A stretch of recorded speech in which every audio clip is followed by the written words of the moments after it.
เราใช้ครีมมะพร้าวเราใช้ครีมอีกซองหนึ่งแล้วหน้าเราก็ค่อยๆใสขึ้นแขนเราก็เช่นกันเดี๋ยวให้ดูซองรอแป๊บนี่เราใช้ซองตัวนี้แล้วมันก็ดีขึ้นในช้าในแป๊บกลับมาที่เรื่องของสกูชี่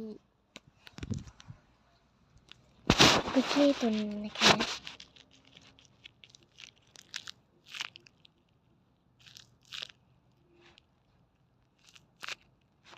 น้องทีดีมากเท็กเจอร์โคตรจะดีน้องสโลว์มากเกาเหนียวโป้งจบทีนี้นะคะ